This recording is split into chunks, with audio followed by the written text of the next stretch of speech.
kebijakannya ini kan untuk kendaraan pribadi dan motor. Saya rasa nggak menyulitkan ya, maksudnya nggak terlalu berdampak besar karena mobil-mobil motor sekarang rata-rata motor 4 tak dan mobil juga udah injection dan BBM-nya udah yang tanpa timbal yang 92 ya. Paling rendah Pertalite ya.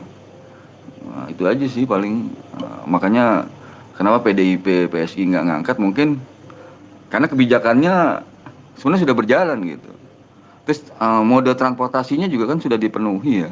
Kayak MRT, ada komuter, Transjakarta, semuanya kan udah dipenuhi. Tinggal ini sebagai pelengkap aja saya rasa sih uji emisi ini nggak mengganggu gitu. Karena yang ditakutkan kan truk-truk yang dari luar kota ya ekspedisi itu mereka udah uji emisi. Tinggal gimana kebijakan eh, LLD masing-masing itu saat uji kir itu nembak atau enggak itu aja sih. Punglinya itu harus bener-bener diinin lagi gitu. Udah itu menurut saya ya kenapa enggak terlalu itu karena mobil injection motor injection enggak pasti gas buangnya pasti bagus gitu kecuali motor-motor 2 tak gitu itu aja Mas Eko. Baik, terima kasih Bang Gojek Militan. Ini saya mau nanya dulu Bang, kalau dari teman-teman Gojek ada keberatan nggak sih dari kebijakan ini? Ya enggak sih bang, enggak kebijakan. Mungkin yang belum mengerti, ada yang keberatan, dia belum tahu aturan uji emisinya seperti apa. Jadi langsung eh, yang ada di benaknya atau di pola pikirnya dia, oh motor yang udah lewat 3 tahun akan dipersulit gitu. Padahal kan motor yang udah rakit buatan 2012, 2010 aja itu udah banyak yang injection ya, udah pakai injection terus motor rata-rata 4 tak ya. Nah, berarti kan emisinya bagus gitu. Kecuali knalpotnya diganti apa gitu. Sebenarnya yang protes itu yang belum mengerti aturan uji emisi aja sih, Bang. Biasanya itu. Setelah kita jelaskan bahwa uji emisi itu uh, yang mengeluarkan gas buangnya nggak standar lagi itu yang motornya nggak kerawat atau apa gitu kan. Gitu aja sih. Tapi mereka nggak di jalanan nggak begitu di lapangan nggak begitu pengaruh sama itu sama uji emisi ini. Kalau soal tilangnya gimana Bang? Tilang itu, tilang. Kira-kira itu ada ketakutan nggak soal tilang 200.000, 250 buat motor dan 500.000 buat mobil? Iya, nah makanya paling ada ketakutannya gini, makanya motor mereka kan rata-rata udah injection. Ojol-ojol motornya baru-baru udah injection. Pasti kan mereka nggak ngelanggar dan nggak akan ditilang itu, Bang. Kecuali motor mereka pakainya motor-motor kayak Ereking kan eh, pasti gas karbonnya lebih banyak gitu. Tapi kalau motor-motor injection sekarang, motor atau motor-motor matic, motor 4 tak sekarang kan gas buangnya bagus-bagus, Bang, rata-rata. Oke. Itu aja sih. Jadi belum ada keberatan sih di ojol rata-rata ojol motornya kan memang dibatasi 5 tahun. Maksimal 6 tahun kan. Nah itu rata-rata udah pakai motor-motor injection sekarang ini. Pertama lebih irit buat mereka. Kedua motor injection itu kan memang gas buangnya bagus-bagus gitu. Nggak ada urusan. Nah, tinggal nanti di saat pelaksanaan uji emisinya aja dipersulit apa enggak gitu regulasinya. Saat kita mau uji emisinya itu ke tempat-tempat uji emisinya itu dipersulit apa enggak itu aja sih. Oke, sebelum kita ke Bang Helmi, saya mau dengar dulu dari Mbak Modi ini sebagai orang yang mendukung kebijakan Gubernur DKI ini. Sebenarnya apa sih? Karena banyak orang yang kurang begitu paham gitu dengan uh, kebijakan ini gitu, sehingga mereka provok kemudian menyerang uh, Pak Anies gitu. Silakan Mbak Modi. Oke, terima kasih Mas Eko. Selamat malam semuanya. Assalamualaikum warahmatullahi wabarakatuh. Kalau aku sih simpel ya. Aku itu lihatnya dari kacamata sebagai aktivis atau orang yang peduli lingkungan hidup lah gitu kan. Jadi kan kemarin Pak Anies juga digugat soal polusi udara kan atas apa oleh sebagian rakyat lah maksudnya masyarakat gitu kan karena polusi udara Jakarta ini buruk dan bahkan terburuk di Indonesia kan. Nah, polusi udara di Jakarta itu terbesar disumbang oleh apa gitu kan. Kalau menurut hasil penelitian HKPB kan itu karena polusi dari kendaraan bermotor itu yang terbesar ya kan yang menyumbang polusi udara di Jakarta. Nah, merespon dari gugatan itulah makanya Pak Anies itu kan nggak mengajukan banding, Pemprov DKI Jakarta tidak mengajukan banding, justru apa ya namanya, justru membuat kebijakan peraturan yang memperbaiki polusi udara di Jakarta gitu. Nah, salah satunya apa? Mengeluarkan pergub ini kan gitu.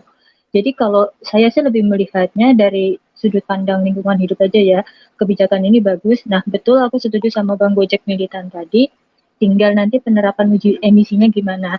Nah, kalau dari Bu Tata yang aku baca dari tweetnya beliau, karena juga kalau aku dapat informasi soal Jakarta kan dari beliau, itu kan nanti sanksinya juga hanya berupa teguran ya kan. Jadi ya semoga nggak mempersulit masyarakat gitu kebijakan seperti ini. Tapi untuk lingkungan hidup, untuk udara yang lebih bersih, itu aku mendukung gitu loh. Karena kebijakan ini kalau diterapkan dan ditegakkan secara adil ya, pasti akan bagus untuk warga Jakarta gitu loh Bang. Gitu loh Mas Eko.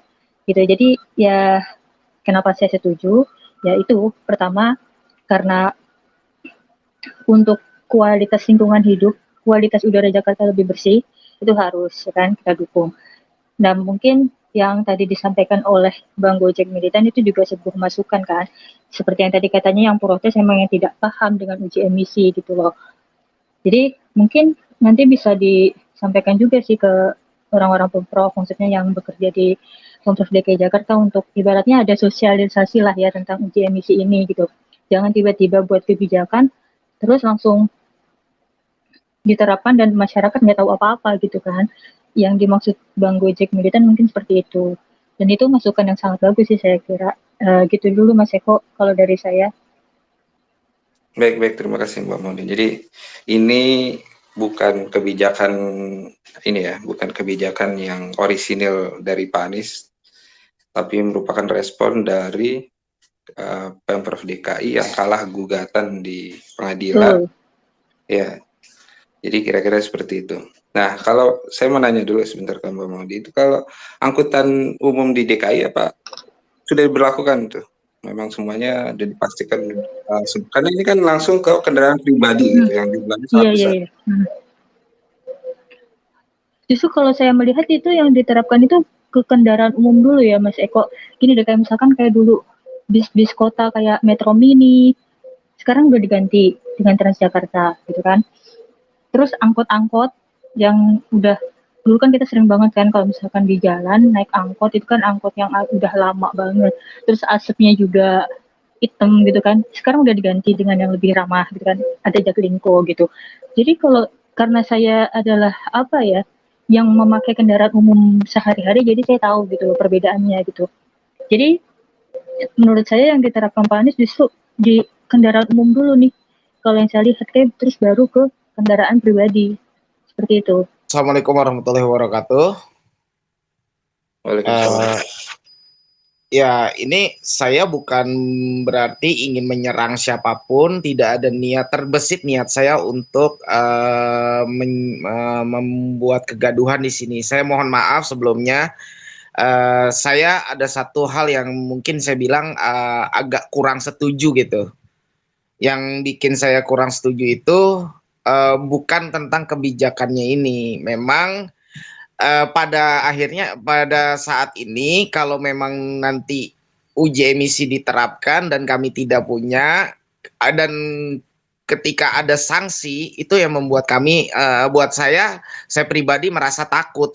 Ya walaupun memang secara kendaraan pasti kendaraan saya juga lebih bersih gitu. Tapi kan saya juga tidak menutup kemungkinan akan ada masalah di kemudian hari gitu. Jadi memang sih pastinya memang pasti keperawatannya, tapi kalau tiba-tiba ada masalah di kemudian hari dan tiba-tiba kebetulan memang bermasalah, itu yang membuat saya keberatan gitu. Jadi kalau sudah ada tilangan ya pasti itu akan menjadi ketakutan gitu. Jadi kekhawatiran. Jadi kita malah mohon maaf. Jadi kita harus minggir dari kalau misalnya berlaku dari DKI ya mohon maaf kami harus pergi gitu merasa takut untuk datang ke sini lagi ke Jakarta atau ke DKI walaupun cuma sekedar untuk bekerja saja itu aja sih Mas. Mas Eko mengenai uji emisi ya, yang udah pernah berjalan ya. Nah, saya regulasi yang baru belum tahu ya aturannya. Kalau yang berjalan itu dulu pernah mau diterapkan angkutan umum taksi semua udah dia pakai KIR setiap 6 bulan dia. Semua taksi konvensional udah angkutan umum sudah pakai KIR uji emisi dan dia ditempel di bodi tuh Mas Eko yang suka ada hitam ada kertas itu tuh. Kertas di bumper belakang itu tanda sudah diuji emisi atau di KIR ya. Harus ada kotak P3K semua lengkap. Mobil juga dulu pernah diterapkan ya, zaman Pak siapa saya lupa tuh di Margonda ada uji KIR juga, uji emisi juga. Mobil saya dulu pernah di situ juga. Itu kita dapat surat juga dan bisa ditempel di mana aja. Taksi online juga pernah mau diadain tapi diprotes waktu itu. Karena kalau mobil, makanya nanti Pak mungkin Pak Anies agak kesulitan ya.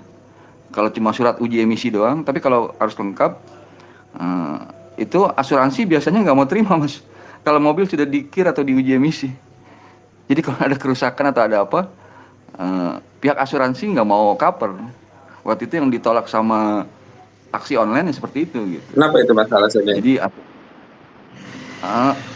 kan di bagian mesinnya udah ada yang dicek. Makanya ini uji emisinya regulasinya kita belum pahamnya.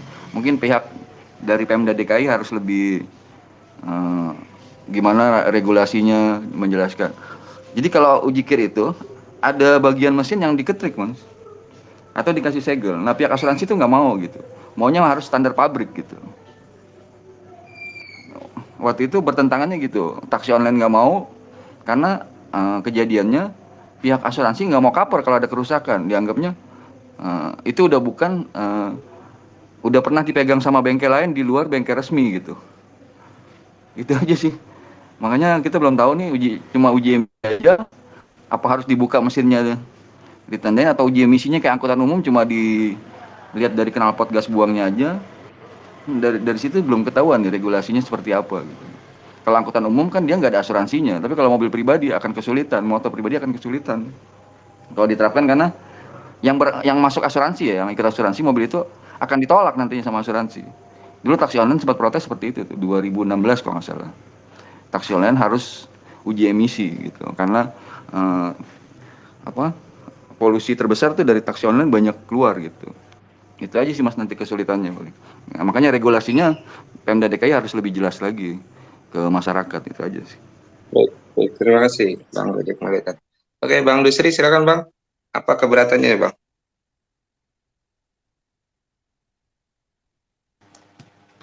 Halo, Assalamualaikum warahmatullahi wabarakatuh. Waalaikumsalam warahmatullahi wabarakatuh.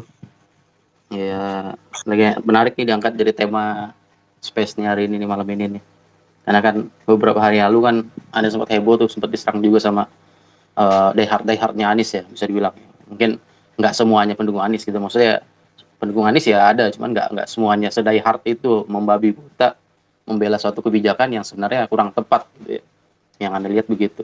Nah, kenapa nih jadi concern aneh kemarin gitu kan sempat gitu kan, karena kita tahu kita lagi situasi pandemi gitu ya, yang untuk pendapatan aja kadang-kadang kita nggak umum lah ya. Kalau misalnya bicara umum nanti ada orang yang bilang oh yang punya mobil kan kaya gini, yang punya mobil kan punya uang, uji emisi aja sulit amat gitu ya. Kita nggak ngeliat umum seperti itu, tapi yang kita lihat itu kan kawan yang mungkin yang ekonominya susah, mungkin dia punya mobil tapi dia tuh nge-grab dan itu dia harus nyicil gitu kan, ataupun punya motor apa yang lebih parah lagi kan, punya motor yang jangankan untuk mereka uji emisi, oke kalau uji emisi oke lah gratis katanya kan, memang kan, cuman kan setelah itu apa gitu kan, kalau nggak lulus uji emisi bagaimana, kan pasti harus ada upgrade, atau misalnya dia harus memperbaiki mesinnya, atau misalnya pembuangannya itu agar baik gitu ya, dan kalau sudah nggak lulus dia mau perbaiki itu pasti butuh uang gitu ya.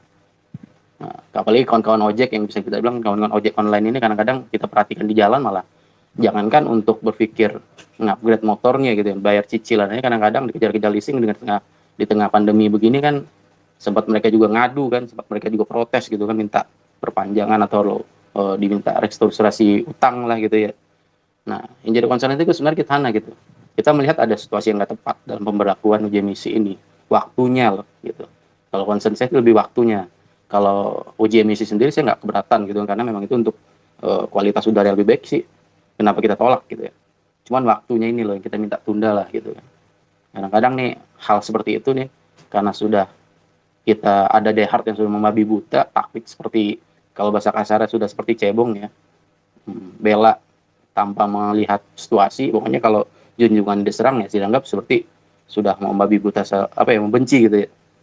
Nah, yang kita tekankan itu sebenarnya Mas Eko, bahwa ada waktu yang tepat, satu, pemberlakuan uji emisinya, kedua seperti Mas Gojek Militan bilang ya, regulasinya bagaimana. Benar, itu kalau di asuransi memang kalau untuk kendaraan pribadi, kalau sudah dikoprek oleh satu pabrik yang nggak sesuai dengan yang rujukan mereka, misalnya asuransi BCA gitu, mereka nggak bakal mau lagi cover.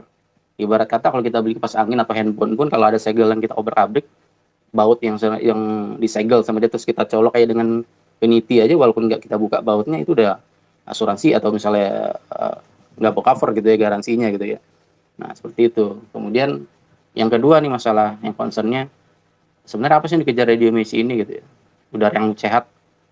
Jakarta berharap Jakarta udara sehat dengan memperlakukan uji emisi untuk mobil. Kita tuh lupa gitu, Jakarta ini dikepung oleh ribuan pabrik, walaupun nggak di Jakarta, mungkin di Bekasi, di Tangerang. Cuman apakah Jakarta ini punya seperti apa ya, suatu benteng gaib gitu yang membuat emisi dari luar itu, polisi-polisi dari luar Jakarta nggak masuk ke Jakarta? Kan enggak gitu. Sebenarnya Anies ini juga kayaknya mungkin show off atau apa gitu kan, dia pengen tampil di depan untuk ya udah, mumpung ada putusan pengadilan yang mewajibkan untuk memberlakukan standar udara yang baik, lebih baik kita ya udah, kita show off aja gitu ya. Cuman nggak mikir nih, nggak ngajak-ngajak juga tetangga-tetangganya kayak di Tangerang, Bekasi, atau Gubernur Jawa Barat gitu kan, nih High Star sinkron gitu ya. Ini kayak mau tampil sendiri atau mau cari panggung tahun 2024, kita nggak tahu gitu. Yang saya lihat gitu ya. Karena apa? Kalau bicara Jakarta yang lebih baik udaranya, oke. Cuman apakah udara Bekasi bisa diblok gitu ya untuk masuk Jakarta? Kan enggak juga. Apalagi kalau sudah bicara tentang angin yang kencang, atau misalnya saat timbul pagi hari itu kan pada turun polisi-polisi dari udara gitu. Kira-kira gitu Bang awalnya. Mungkin yang jadi concern kita tuh lebih kepada sana sih. Yang utama tuh ya waktunya yang nggak tepat gitu. Baik, terima kasih Bang Desri. Kalau saya mau nanya dari ininya Bang, hukumnya. Ini kira-kira kebijakannya bisa digugat nggak Bang? Oh, kalau bisa digugat atau enggak, mungkin kita bisa pelajari gitu kan.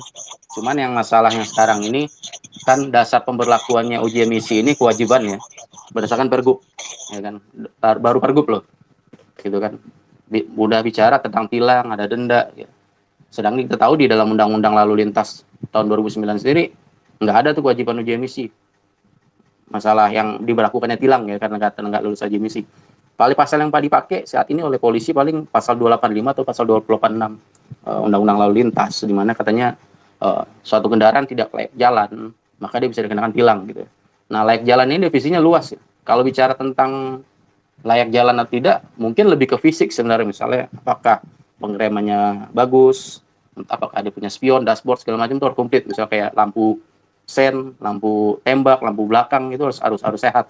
Nah, itu yang dimaksud sebenarnya layak jalan gitu, bukan apakah dia gas pembuangannya baik atau buruk. Itu kayaknya agak melebar itu kalau definisi layak jalan gitu kan. Mungkin nggak tahu deh di pasal penjelasannya ada nggak, saya cek sih nggak ada gitu kan. Jadi nih, mengenai apakah layak jalan atau tidaknya suatu kendaraan tuh kayak dikait-kaitan aja dengan uji emisi ini gitu. Jadi kalau nggak lulus uji emisi dianggap nggak layak jalan, padahal tuh mobil atau motor bisa jalan dengan sendirinya walaupun dia nggak lulus uji emisi, gitu kan. Dan juga standar uji emisi itu kan berbeda-beda tiap negara. Setahu saya, misalnya kalau Indonesia berapa emiten pembuangannya tuh mungkin agak lebih rendah di standar daripada di Eropa gitu kan. Nah, kalau kemudian dibilang dasar pemberlakuannya uji emisi ini dan juga pengenaan tilangnya berdasarkan peraturan gubernur yang menyatakan bahwa kalau kendaraan nggak lulus uji emisi maka dapat dilakukan undang-undang lalu lintas gitu. Itu agak ngaco juga sebenarnya, karena Pergub itu secara hukum dia tidak boleh memuat ketentuan pasal yang berisi tentang aturan-aturan sanksi seperti pidana ataupun subsidiarnya kayak kurungan, subsidiar, denda 500.000 itu nggak boleh sebenarnya. Kenapa?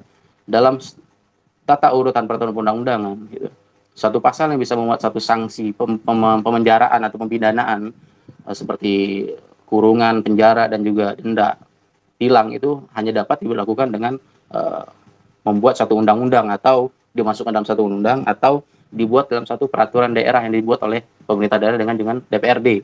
Jadi kalau hanya Gubernur Anies membuat satu pergub, ujuk-ujuk memberlakukan tilang terhadap kendaraan yang nggak lulus uji emisi, itu suatu perbuatan melawan hukum yang nggak ada dasarnya sebenarnya gitu. Kecuali kalau dilakukan revisi terhadap undang-undang lalu lintas gitu kan, dia memberikan wewenang kepada kepala daerah untuk membuat aturan sendiri tentang lalu lintas, atau pemerintah DKI dan juga DPRD DKI membuat satu perda baru yang mengatakan bahwa kendaraan yang nggak lolos uji emisi dapat dilakukan tindakan sesuai dengan undang-undang lalu lintas. Nah, itu dapat dilakukan. Tapi kalau hanya pergub saja dasarnya itu agak riskan. Seperti dulu tuh kayak pernah mungkin dulu kita ngalamin ya 3 in 1 gitu ya, aturan berlalu lintas. Jadi lalu lintas ini juga 3 in 1 ini juga dulu dasarnya hanya pergub gitu. Di lapangan terjadi friksi karena mungkin orang yang awam mungkin lah menerima ditilang karena dia naik kendaraan hanya 2 atau 1 orang melintasi kawasan 3 in 1. Tapi kalau yang terjadi dia itu yang melintas adalah orang hukum, kadang-kadang polisi ini juga nyerah gitu. Karena ditanya, "Pak, saya ditilang alasannya apa? Kamu melewatin daerah 3 in 1 tapi penumpang cuma 2 orang." Lah, Bapak tahu nggak dasarnya 3 in 1-nya apa? Ya pergub sekian disebutkan oleh polisi kan, polisi lalu lintas. Dijelasin lah sama mahasiswa hukum ini bahwa pergub itu nggak boleh, Pak, diadakannya sanksi. Pergub itu nggak boleh membuat sanksi pidana, tilang ataupun ancaman kurungan subsidi tilang gitu, atau denda gitu ya. Nah, itu nggak boleh. Akhirnya karena kerancuan hukum tersebut jadi timbul friksi juga di masyarakat bahwa ini mana sih yang benar? Apakah pergub ini, apakah stay in one ini bisa ditilang atau enggak gitu. Jadi itu rancunya seperti itu. Nah, nanti juga akan muncul nih dalam hal uji emisi ini, kendaraan-kendaraan yang nggak punya stiker uji emisi diberhentikan oleh polisi. Kalau orang awam mungkin oke lah, dia nggak tahu karena dia keawaman tentang hukum, dia kira dia ya sudah Pak tilang aja gitu atau apa gitu. Cuman kalau orang yang ngerti hukum dengan dasar pergub aja dia minta ditilang, bakal ribut. Saya yakin bakal ribut, bakal rame nantinya. Gitu. Kira-kira gitu Bang Eko. Baik, terima kasih Pak Bang Desri. Silakan Bang Niko. Oke, makasih Bang Eko.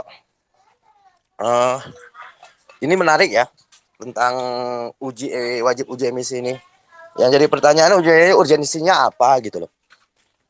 Nah, terus kenapa sih kucuk-kucuk uji emisi? Kenapa sih yang jadi permasalahan selalu asap knalpot, tapi tidak jadi masalah produksi itu terus-menerus gitu loh. Yang aku lihat dari uji emisi ini kan kucuk-kucuk untuk membatasi ruang gerak kendaraan-kendaraan lama dan kreativitas masyarakat juga gitu loh. Apalagi kayak misalnya anak motor kayak Vespa, kayak Legenda, kayak apa kan. Ini kan seharusnya dilihat, kita harus melihat kreativitas itu terbangun ketika ada sesuatu yang harus didorong gitu loh. Nah, sementara kita melihat produksi kendaraan tiap tahunnya itu meningkat tajam. Kan ini kan menjadi over kapasitas bagi jalan satu, terus itu bisa menjadi alasan sebuah bahwasannya udara di Jakarta jadi sumpek karena banyaknya asap knalpot. Tapi di sisi yang lain kita melihat ruang hijau itu terus menyempit. Ruang hijau beralih fungsi dan lain sebagainya. Ada yang dijadikan pom bensin, ada yang dijadikan untuk kepentingan bisnis mereka yang punya uang ini. Kan ini kan cukup lucu gitu loh. Dan ketika kita melihat sasaran dari uji emisi ini kan kelas menengah ke bawah, di mana nggak usah jauh-jauh kita lihat para pengguna mobil maupun motor itu kan mayoritas kelas menengah ke bawah, yang intinya mereka juga harus berpikir 2 kali di tengah kondisi ekonomi yang morat-marit hari ini, berpikir 2 kali untuk menservis kendaraannya. Karena menservis kendaraan itu bukan angka yang kecil juga, tapi bagi orang kecil angka itu cukup besar gitu loh. Apalagi pengguna motor, kalau menservisnya misalnya dalam sekali servis itu bisa habis 3 sampai 400 ribu. Itu kan cukup besar. Nah, di situ coba kita melihatnya ini. Jadi jangan sebuah kebijakan itu melahirkan kesenjangan bagi kaum kecil. Kalau orang kaya oke, asik-asik aja. Karena apa? Mereka habis pakai ya ganti mobil lagi, kenapa rupanya kan gitu. Tapi kalau orang kecil ini yang beli kendaraannya aja barang second gitu loh. Ini yang kita coba melihat perspektifnya, jangan sebatas perspektif gagah-gagahan karena ada putusan pengadilan terus gini. Tapi yang harus didorong itu bagaimana kalau kita mau bicara, oke, semua orang butuh udara segar, oke, semua orang butuh udara bersih.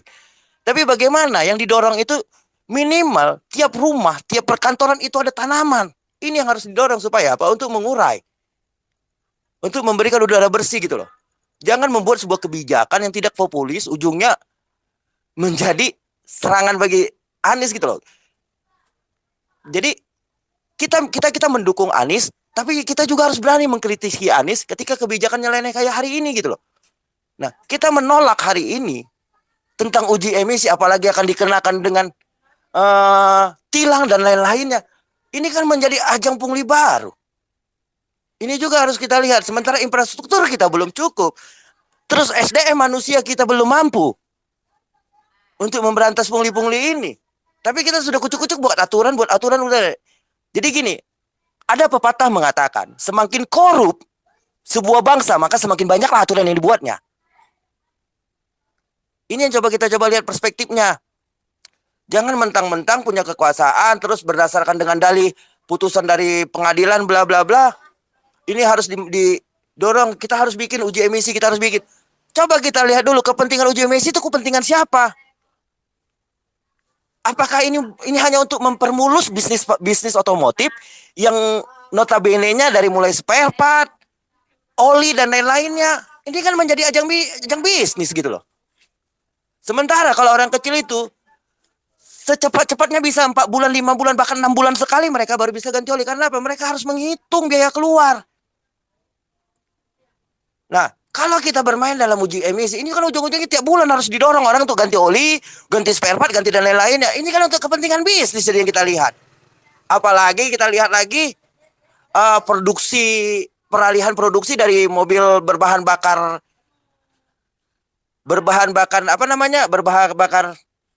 minyak mengganti listrik. Ini kan ada kepentingan motif-motif tersendiri di baliknya. Kalau memang mau cuceng dong, kalau memang mau dimainkan berlaku uji emisi, tutup dulu produksi, tutup dulu. Jangan itu dibiarkan digenjot besar-besaran produksi. Lihat aja angka penjual kendaraan, baik mobil dan motor, dalam setiap tahunnya terus meningkat. Nah, sementara kaum kecil ini menggunakan motor ini hanya untuk kepentingan, paling mereka bisa melakukan efisiensi. Misalnya, kalau mereka naik kendaraan umum dari rumah ke pangkalan itu 10.000, dari naik kendaraan umum 3.400. Dari tempat dia ke tempat kerja dia 10.000 lagi naik ojek. Udah 23.000 sekali jalan, PP 46.000. Tapi kalau dia bawa motor, itu 20.000 udah bisa PP. Kan mereka kan menjadi efisiensi. Tapi kalau misalnya mereka dipaksa juga untuk melakukan uji emisi lah, harus ganti spare part lah dan lain-lain. Ini kan sebuah kekonyolan lagi. Sementara mereka harus mensaving, melakukan pengiritan agar apa? Agar mencukupin gitu loh. Jadi coba dulu kita lihat. Kecuali negara itu sudah mampu memberikan fasilitas kesehatan dan pendidikannya gratis. Kalau udah itu dipenuhi oleh negara, maka masyarakat itu punya uang lebih. Karena mereka cuma mikirkan makan dan biaya jalan-jalan. Ini mereka kaum kelas menengah ke bawah mikirkan uang biaya anak sekolah, mikirkan biaya kesehatan yang akan datang dan lain-lainnya, belum lagi cicilan-cicilan ini itu. Ini kan membuat ribet gitu loh. Makanya ya kalau aku bilang sih, gak usah pandai-pandaian lah kita bicara uji emisi segala macam. Coba kalau kita mau contoh negara yang nggak pernah, yang nggak peduli dengan uji emisi, contoh tuh kayak Kuba. Tapi di Kuba itu negaranya menjamin kesehatan rakyatnya. Dan ujungnya karena mereka memang di embargo, tapi mereka menjadi kreatif. Produksi kendaraan tidak berlebih. Karena memang kendaraan sulit masuk ke mereka. Nah kita dijadikan pasar supaya barang ini laku terus, supaya seolah-olah mau mencontoh negara maju, contoh negara Eropa. Ini kan brengsek mencontoh negara maju yang jelas-jelas tingkat ekonominya jauh di atas rata-rata. Ini kita yang ekonomi kelas menengah ke bawah mayoritas kok. Hanya segelintir orangnya yang punya uang lebih. Tapi kita dipaksa untuk mengikuti logika-logika berpikir orang-orang yang di luar sana gitu loh. Kalau memang kita bicara untuk atas nama udara sehat, atas nama lingkungan, ya berani dong bersuara. Lihat tuh hutan kita dibabat. Kenapa nggak itu kita kejar? Paru-paru dunia. Hutan kita sudah beralih fungsi, hutan kita dikeruk jadi pertambangan dan lain-lainnya. Kenapa Setuju, kita Bang. nggak bicara atas itu? Betul, setuju. Ini dong yang kita lihat. Jangan gara-gara kebijakan seolah-olah biar populis banget. Gua ngelihat ini kebijakan yang sangat brengsek bagi gua. Saya sangat setuju malah justru karena kalau mau bicara tentang uji emisi, tujuannya kan karena untuk kualitas udara kita bagus. Tapi apakah hanya dengan uji emisi? Saya rasa tidak gitu. Harusnya memang benar kata Mas Bang Nicholas, ya yang penting ininya dulu. Ya kalau mau bicara kualitas udara, kenapa nggak kita bagusin dari pohon atau dari tanaman kan hijau gitu, penghijauan lah yang lebih bagus gitu. Saya sih lebih alternatif itu karena ya kalau uji emisi kalau mau dijadiin seperti karena kemampuan kita kan terbatas ya. Saya jujur aja memang punya kemampuan terbatas dan ya memang pastinya sangat memberatkan gitu. Jadi ini harus ya dikaji ulang atau mohon maaf harus dihilangkan sama sekali. Itu aja sih. Kalau kita bicara tentang bernegara gitu kan, kita kan harus kembali kepada dasar pembentukan negara tersebut gitu. Nah, apalagi Indonesia kan kita jelaskan punya pembukaan undang-undang dasar. Tujuan dari negara Indonesia itu kan jelas mencerdaskan kehidupan bangsa dan yang poin pentingnya adalah mensejahterakan kehidupan umum gitu ya. Nah, apakah negara kita udah sejahtera, rakyat kita sejahtera tuh belum kayaknya. Masih jauh panggang dari api gitu kan. Lalu ujuk-ujuk negara kita rakyatnya belum sejahtera, lalu lantas diminta untuk mensejajarkan diri dengan negara yang sudah maju dalam hal uji emisi segala macam gitu ya. Padahal nih rakyat kita aja untuk makannya susah, untuk melakukan apa-apa juga kayak uangnya juga terbatas, lalu dipaksa untuk memenuhi standar hidup orang yang sudah mapan dan sudah sejahtera gitu. Jadi ada kealpaan dalam negara gitu kan, terutama dalam hal ini tentu yang memberlakukan ya Anies Baswedan gitu ya. Dia seperti tidak punya sense of crisis bahwa negara ini sedang krisis. Dan juga apalagi di tengah pandemi gini juga rakyat makin susah. Jadi kayak harusnya sebagai pemimpin dia punya pandangan luas gitu Pak. Bahwa negara ini, rakyat kita ini sedang di tengah pandemi, untuk makannya susah, untuk bayar cicilan motor aja kadang-kadang nunggak gitu kan. Untuk kawan-kawan ojol gitu ya. Lalu dipaksa untuk, hey kamu harus lulus uji emisi gitu kan. Kalau enggak kamu saya tilang gitu kan. Ini rakyat diancam milih antara enggak lulus uji emisi ditilang 500.000, 250.000 untuk motor, atau dia memperbaiki motornya yang itu udah pasti biayanya nggak murah gitu, minimal 700.000 loh. Kalau misalnya dia motornya sudah nggak lulus aja emisinya karena misalnya udah ngebul gitu ya. Kalau udah ngebul itu kalau orang yang ngerti motor pasti sudah mungkin itu oli kemakan gitu kan dalam pembakaran karena ring sehernya sudah longgar. Dan kalau ring seher itu diganti minimal tuh 750.000 masih kok gitu. Nah, jangankan untuk ganti 750.000, bayar dia cicilan 600.000 sebulan aja motornya. Kawan-kawan ojol ini kadang-kadang juga empot-empotan gitu ya. Gitu, apalagi disuruh kayak gitu. Nah, dia makan apa nanti? Apakah dia makan oli bekas si motornya tersebut untuk dikonsumsi kan nggak patut untuk difikirkan ke sana sebenarnya. Harusnya sih pemerintah dalam hal ini Pemda DKI itu harusnya memperhatikan ke sana. Bahwa negara kita ini belum sejahtera gitu. Lantas ujuk-ujuk dipaksa untuk mengeluarkan uang lebih untuk aturan sebenarnya untuk gagah-gagahan aja. Benar kata Mas Bang Nikolas tadi ya. Bahwa kalau bicara udara bersih, kita harus bicara hilir, jangan hulu aja, gitu. Nah, jangan sampai gitu ya. Kita fokus di kendaraan membebani rakyat, cuman orang-orang yang sudah kaya ini nih, yang cukong-cukong yang menguasai ladang-ladang sawit ini, yang membabat habis hutan, menyebabkan polusi, dan juga menciptakan polusi baru dengan sawitnya dia. Sawit itu polutan loh Mas. Tumbuhan sawit itu polutan. Karena satu dia menyerap air tuh rakus. Kedua, air pembuangannya juga dia mencemari air lingkungan sekitarnya. Belum lagi panas bumi yang dihasilkan dari bonggol-bonggol bekas bekas. Dia kan kalau sawit itu kalau bijinya diambil untuk buat minyak sayur, bonggol-bonggolnya itu dibuang aja biasanya atau mungkin dijadikan kompos gitu. Cuman kalau yang terbuang itu yang hanya dia ditumpuk di ladang-ladangnya ataupun di sekitar pabrik itu menghasilkan efek rumah kaca yang baru. Itu lebih parah sebenarnya polusinya daripada kita hanya membicarakan mobil yang hanya mungkin nggak di kota-kota besar aja gitu. Dan sementara jantungnya dunia itu Kalimantan itu dirusak. Bahkan sekarang udah mulai masuk merambah ke Papua. Sempat terjadi gesekan kemarin dengan masyarakat adat gitu kan. Nah, hal-hal yang kita nih sibuk nih kan mungkin nggak tahu juga Anies pikirannya apakah dia ingin populer atau ingin show off sebelum 2024 dengan saya ini orang yang taat hukum menjalankan putusan pengadilan, cuman lupa bahwa ada hal yang lebih penting, yang lebih besar sebenarnya yang bisa didorong kepada pemerintah pusat. Dalam hal ini, Pak Jokowi Anda ini tergugat 1, saya ini hanya tergugat 5 gitu. Tergugat 1, harusnya Anda yang lebih intens untuk memenuhi jawaban putusan ini, putusan pengadilan ini gitu. Misalnya dengan Anies misalnya minta ya, tolong dong itu diberesin itu yang hutan-hutan terbakar, yang dibakar gitu ya, hutan-hutan yang dan ladang-ladang sawit yang selama ini mencemari lingkungan gitu kan, tolong diberesin gitu kan. Dan juga pabrik-pabrik di sekitar wilayah Jakarta tolong dibenahi karena sih itu di luar wewenang saya, di luar yurisdiksi saya. Cuman hasil-hasil dari pabrik ini mencemari lingkungan Jakarta juga. Masa di luar yurisdiksi saya, kemudian saya dipaksa sendiri untuk berjuang. Kalau Anies lebih peka, harusnya dia arahnya ke sana, bukan membebankan tanggung jawab putusan dari pengadilan tersebut kepada warganya gitu. Yang notabene untuk makan aja susah, untuk bayar cicilan motor aja susah gitu ya. Nah, kemudian yang kedua gitu, masalah Anies ini juga gagah-gagahan bahwa ini, wah ini kan ada putusan pengadilan seperti yang diutarakan oleh diehard-diehardnya kemarin gitu ya. Ini Anies sedang menjalankan putusan pengadilan yang mengatakan bahwa DKI Jakarta harus memperbaiki kualitas udara gitu.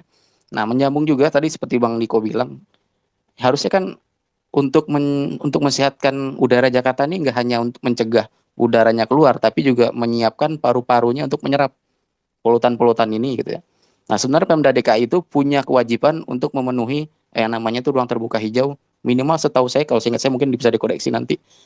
Pemda DKI itu punya kewajiban ya, diwajibkan oleh Perda yang dibuat mereka sendiri, bahwa dia harus mempunyai minimal 5%, 5 atau 10% lahan terbuka hijau di daerah DKI Jakarta. Yang mungkin sekarang masih hanya 2, sekian persen gitu. Daripada dia mengenjot rakyatnya untuk mengeluarkan uang, lebih baik dia mengenjot jajarannya untuk memperluas daerah terbuka hijaunya di sekitar lahan terbuka hijaunya di daerah Jakarta, begitu mungkin. Kira-kira gitu dulu, Bang. Assalamualaikum warahmatullahi wabarakatuh. Selamat Waalaikumsalam malam warahmatullahi. teman-teman semua. Sebetulnya saya pengen belajar juga tentang uji emisi.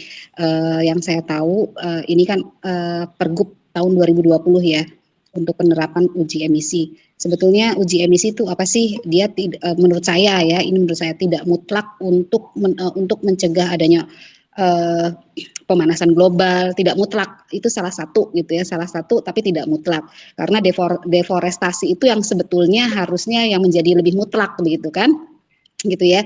Nah, tapi sebagai kepala mungkin gini, saya bukan diehardnya Anies, bukan gitu ya. Walaupun saya warga Jakarta, gitu, lahir di Jakarta, dibesarkan di Jakarta, berumah tangga, beranak pinak di Jakarta, tapi bukan berarti saya diehard. Kalau ada sesuatu yang mengganjal, kenapa enggak kita harus speak up kan gitu ya. Nah, mungkin begini, karena Jakarta itu adalah lintas daerah-daerah gini, jantungnya di mana pertemuan daerah-daerah penyangga itu masuk ke Jakarta. Jadi banyak juga kendaraan-kendaraan yang asalnya juga mungkin bukan dari Jakarta, semua numprok di situ gitu ya. Dan itu menjadi salah satu, bukan faktor utama, salah satu gitu kan, salah satu penyebab tingginya pemanasan global, kemudian tingginya polusi dan lain sebagainya gitu kan. Di samping juga mungkin pemerintah Pemprov DKI juga sudah mulai, walaupun belum sampai maksimal gitu ya, tapi sudah mulai ada Taman Jakarta, meremajakan taman-taman dan lain sebagainya sebagai salah satu kebijakan untuk mendorong penghijauan di Jakarta gitu ya. Nah, tapi kondisi seperti ini gitu. Nah, yang jadi pertanyaan saya, sudah firm belum sih sebetulnya pemberlakuan ini? Satu. Kemudian yang paling menjadi titik tolak ukur bahwa kelayakan yang artinya yang sudah lolos dan bersertifikat dia uji emisinya sudah oke gitu, itu kendaraan-kendaraan apa saja? Apakah sebagian besar itu kewajibannya lebih kepada kendaraan umum seperti Transjak dan lain sebagainya atau apa gitu kan, ataukah juga kepada kendaraan-kendaraan pribadi berapa persennya atau apanya, terus kemudian ada pengecualian atau tidak, saya juga belum paham ya gitu kan, masih mempelajari, masih baca-baca. Nah, kemudian kemarin juga kan ada sempat ditweetkan gitu ya, sempat dilinkkan, ditulis sama rekan kita Gojek Militan ya, Bang Romitsu gitu kan, apakah perlu kami hijaukan Jakarta gitu? Apakah, nah media itu betul nggak sih gitu kan? Media itu soheh nggak memberitakannya, penulisannya kadang-kadang kan kadang-kadang suka ini ya, suka literasinya tuh suka bertabrakan gitu kan. Jadi nggak, kadang-kadang mengganggu juga emosi kita gitu ya. Nah, kemudian juga mungkin juga gitu kan ada langkah-langkah secara strategis atau secara apalah gitu ya, yang ujungnya, yang muaranya akhirnya misalnya kalau rakyat misalnya akhirnya mengusung juga tentang kelayakan emisi ini gitu ya, akhirnya daripada memaksakan diri kredit motor beberapa tahun kemudian akhirnya tidak ada kelayakan lagi, bisa menjadi pengguna kendaraan umum, sehingga bisa menjadi retribusi atau pemasukan untuk daerah gitu kan. Kemudian juga bisa memanfaatkan itu loh trotoar gitu kan ya, bisa memanfaatkan trotoar, menjadi pelaku-pelaku jalan, menyehatkan dan lain sebagainya. Mungkin ada ke situnya juga gitu. Tapi itu tidak, bagi saya memang tidak mutlak, karena untuk mengembalikan standar tingkat polusi, pemanasan global, kebersihan udara dan lain sebagainya, itu lebih menjadi kewajiban kita untuk care terhadap paru-paru dunia, yaitu mengembalikan unsur hijau di tanah kita. Apalagi Indonesia kan sebetulnya nih kaya dengan alam hijaunya. Saya berapa tahun itu ikut suami assignment untuk kontraknya gitu ya di daerah-daerah seperti Kalimantan gitu kan. Itu memang kita bertemu gitu, lahan gambut ada segala macam gitu ya. Memang hutan-hutan ya, sampai ada namanya Bukit Menangis, Bukit Soeharto dan lain sebagainya gitu kan. Itu hutan-hutan semua gitu ya, walaupun di lain waktu gitu ya ada kebakaran hutan juga, karena memang itu unsur tanahnya mengandung pasir, batu bara dan lain sebagainya gitu kan. Tapi intinya memang itu yang harus kita jaga sebetulnya kan. Tapi kan memang sekarang kita nggak bisa pungkiri bahwa deforestasi ini kan terus menerus digalakkan gitu, bukan dihijaukan malah tambah digundulkan gitu. Itu yang jadi concern saya. Nah, bagaimana sih buat kita nih yang masih awam tentang uji emisi? Kalau bagi saya sih, kita lihat dulu maunya apa sih nih gitu kan, kita maunya apa sih, pergub ini maunya apa, terus udah firm belum gitu kan, udah firm belum. Dan kalau memang misalnya terlalu cepat dan mungkin sebagai langkah strategis dalam tanda petik kegenitan demi pencalonan atau meningkatkan elektabilitas atau apa lain sebagainya, kita bisa ngerem kok. Kalau kita memang misalnya sayang dengan beliau, kita mau beliau yang nantinya akan menjadi pemimpin dan lain sebagainya, kita menaruh pengharapan, ya kan berikut juga meluruskan kan begitu ya, supaya fair gitu kan, win-win solution. Buat saya sih itu dulu, tapi saya mau tahu dulu sudah firm belum? Apa nih firmnya gitu kan? Pemberlakuannya diabsahkannya itu kapan? Terus adakah nanti misalnya kalau pelanggaran itu benar-benar ditindak dan lain sebagainya? Lalu kalau ada memang penindakan, ada eksesnya apa enggak? Karena ini kan cantolannya pergub gitu ya, cantolannya pergub, bukan undang-undang tentang tindak pidana dan lain sebagainya begitu. Mungkin dari itu itu dulu, saya masih mau belajar, saya masih mau dengar teman-teman yang lain. Thank you. Assalamualaikum. Selamat malam semuanya, Mas Eko, Bang Niko dan yang lain, Pak Modi. Pada akhirnya kita muak juga melihat politisi ini ya. Memang nggak ada yang bisa dipercaya politisi itu. Politikus dan politisi itu sampah semua sebenarnya. Jujur aja saya. Saya orang yang cukup resah zaman si Ahok dulu. Kita sampai rame-rame juga mendukung Pak Anies, karena nggak ada pilihan sebenarnya. Coba kalau ada 5-6 pilihan tuh, saya pilih yang lain mungkin. Ini satu ide, ini akibat dari cari muka untuk Pilpres 2024 nih. Ini dulu saya sampaikan nih.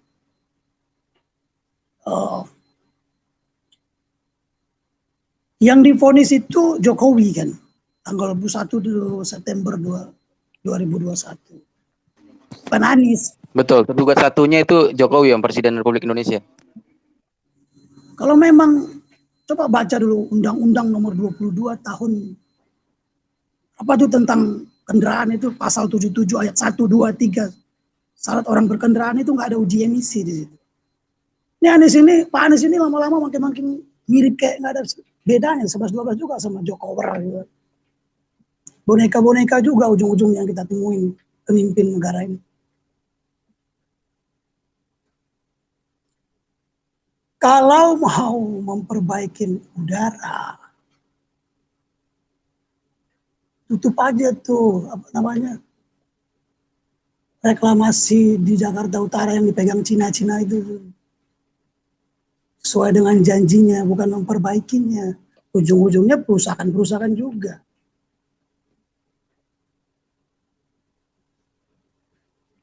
Pak Anies ini kan pintar ya, orang tuanya juga, kakeknya juga. Tetapi saya harus kembali apa yang dikatakan Profesor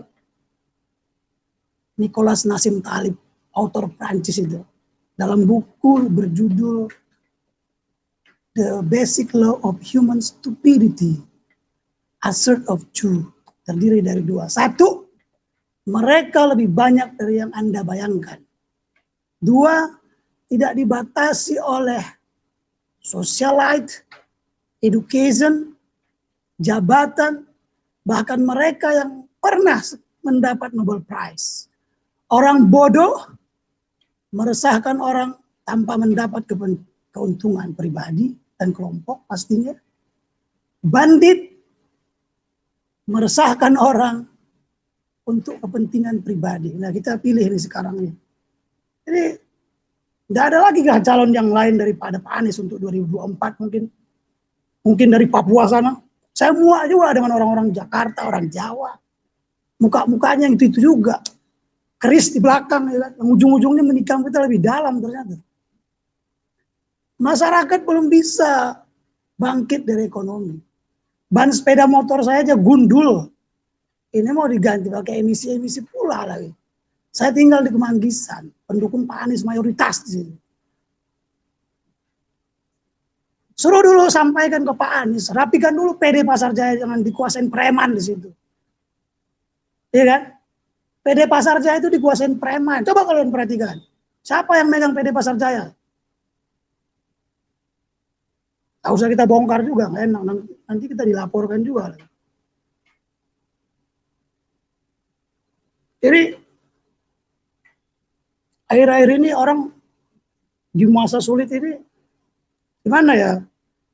Kalau secara politik Pak Anies memang nggak punya duit, tidak punya partai politik, ya dia hanya punya cari muka.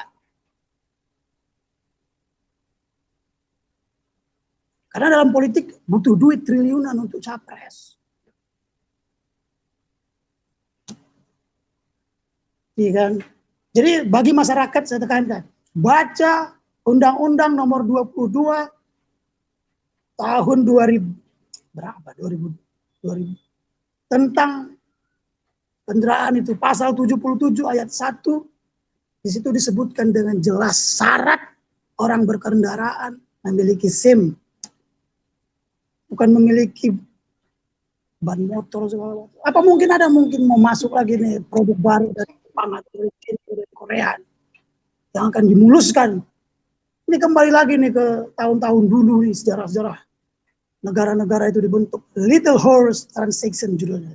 Kalau di Indonesia politik dagang sapi. Yang akhirnya membunuh masyarakat juga. Terima kasih, selamat malam Mas Eko, mohon maaf.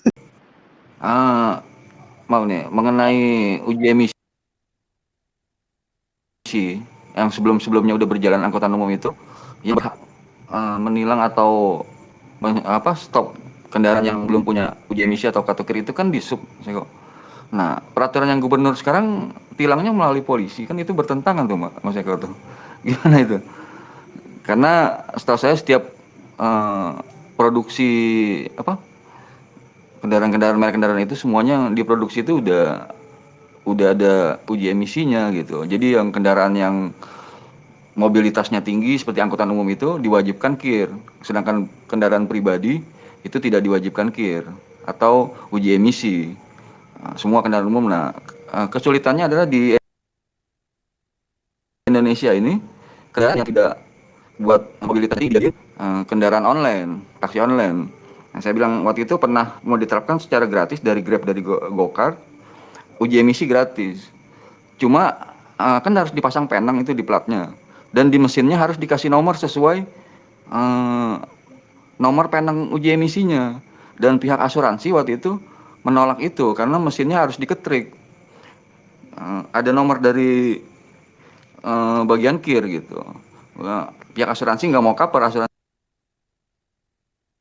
bisa dari uji KIR nanti tilangnya jatuhnya ke polisi, dan harusnya kan di sub itu. Nah, gimana itu kebijakan gubernur sekarang itu Mas Eko? Atau ada yang ditambahkan? Oke, terima kasih Mas Eko. Yang tadi pertama kan aku sudah jelaskan ya kenapa aku mendukung wajib uji emisi ini. Nah terus aku mau menanggapi pernyataan dari Mas Niko ya. Itu terlalu jauh banget sih kalau menurut aku, kayak produksi terus menerus. Itu bukan ranah atau tugas dari Pemprov untuk membatasi atau membuat kebijakan batasan kuota impor dan ekspor produksi kendaraan gitu kan. Itu kan kebijakan yang harus diambil dari pemerintah pusat seperti itu. Menurut saya jauh banget. Konteksnya juga udah jauh sekali, kayak sawit dan lain-lain. Kalau misalkan kita peduli lingkungan hidup, kita juga harus ini itu. Kan yang kita bicarakan saat ini adalah wajib emisi gitu kan. Nah, yang perlu ditegaskan sekali lagi di sini adalah wajib uji emisi ini kan masih tahap sosialisasi. Nah, dalam tahap sosialisasi kan ini berarti belum berlaku dong apa namanya sanksi dan lain-lain. Toh kalaupun sanksi hanya teguran. Nah, kalau misalkan saya juga bukan dari hard yang setiap kebijakan Pak Anies harus saya ikuti, nggak ada kritik sama sekali, bukan yang seperti itu. Kalau memang kebijakan itu sangat-sangat merugikan masyarakat, apalagi masyarakat kelas menengah bawah, ya kritik lah gitu kan, kasih masukan gitu. Itulah tugas pendukung yang objektif gitu kan, bukan yang subjektif bela mati-matian segala macam.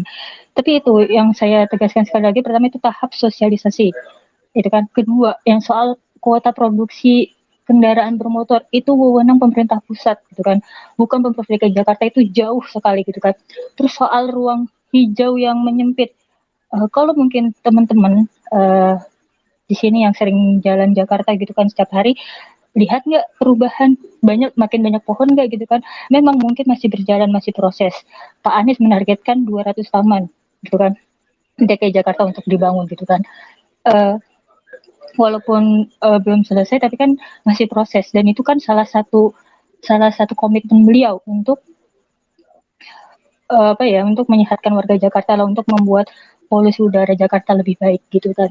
Dan untuk menanggapi dari Mas siapa ya tadi, Dusri tadi gitu, waktunya tidak tepat. Oke, ini masih tahap sosialisasi. Waktu tepatnya kapan gitu kan?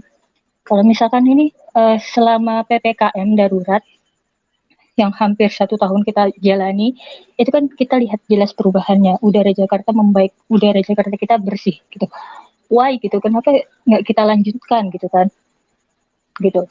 Jadi menurut saya tahap sosialisasi ini mungkin akan jadi catatan gitu kan. Kita lihat apakah ini benar-benar kebijakan yang tidak mementingkan kepentingan rakyat atau merugikan rakyat, itu akan menjadi catatan gitu kan untuk Pemprov DKI Jakarta gitu. Nah, terus untuk apa ya, pernyataan dari siapa lagi tadi yang harus saya ingin. Nah, komitmen Pak Anies untuk mengurangi polusi Jakarta kan nggak cuma membangun taman hijau gitu kan, tapi juga lihat membangun jalur sepeda. Terus apa namanya, integrasi kendaraan umum yang sangat memudahkan masyarakat dari dari MRT, kereta, komuter lain, busway, Jaklingko gitu kan. Saya yang keluar maksudnya sehari-hari naik kendaraan umum itu dalam 1 hari nggak lebih dari 10.000 gitu kan. Dan ini bukankah lebih murah? Pertama, naik kendaraan umum kan lebih murah. Kedua, Dari mana ke juga mana itu? sorry ya sebentar, oke. Kan kalau naik Baik, kendaraan umum lanjut, pertama Mbak. lebih murah. Saya tadi nggak motong siapa-siapa gitu kan. Kedua, apa namanya? Sorry tadi pertama kan lebih murah, kedua kan juga bisa mengurangi lah dari polusi udara sendiri gitu kan. Jadi kalau menurut saya ya itu sih, pertama soal integrasi ruang taman berhijau, terus dan gini, kalau saya siapa aktivis lingkungan hidup yang saya panut itu kan ada satu. Siapa sih yang gak kenal Greta gitu kan? Dia kan sangat lantang gitu kan menyuarakan soal isu lingkungan hidup, udara bersih dan lain-lain, pemanasan global. Kan dia bilang sendiri, Anda harus bertindak gitu kan. Anda harus melakukan apa yang menurut Anda itu mustahil. Kalau bukan sekarang, kapan lagi gitu kan. Nah, terus untuk saya pernah baca buku dari David Walesel, itu yang judul Bumi yang Tidak Dapat Dihuni, tentang kisah masa depan, dan itu sangat mengerikan. Bagaimana misalkan pemanasan global yang kita tidak bisa atasi, itu kan akan jadi bencana sendiri untuk kita, untuk kita sendiri, dan bisa memusnahkan kehidupan kita sendiri seperti itu. Jadi tanggapan dari saya segitu dulu, Mas Eko. Oke Bang, aku nanggapi Maudi. Di satu sisi Maudi bicara pemanasan global, di satu sisi bicara aturan itu udah jauh ke pusat. Ini kan sebuah logika yang saling bertolak belakang satu sama lain. Kalau kita mau bicara uji emisi, jangan korbankan konsumen dong. Karena apa? Ketika kita bicara produsen masih terus memproduksi, maka itu nggak bisa disalahkan konsumen semata. Karena pemakai kendaraan itu sebagai konsumen. Tapi produsen itu memang kalau kita bicara untuk menghentikan produksi, kita harus bicara dengan pusat. Tapi mau di sisi lain bicara dengan pemanasan global. Oke, kalau kita bicara masuk ke pemanasan global, coba lihat berapa banyak gedung yang dibangun dengan kaca-kaca yang memantulkan kembali sinar matahari itu ke atas. Jakarta ini sekarang yang dibangun itu gedung, bukan lagi bangun pohon. Ini realita.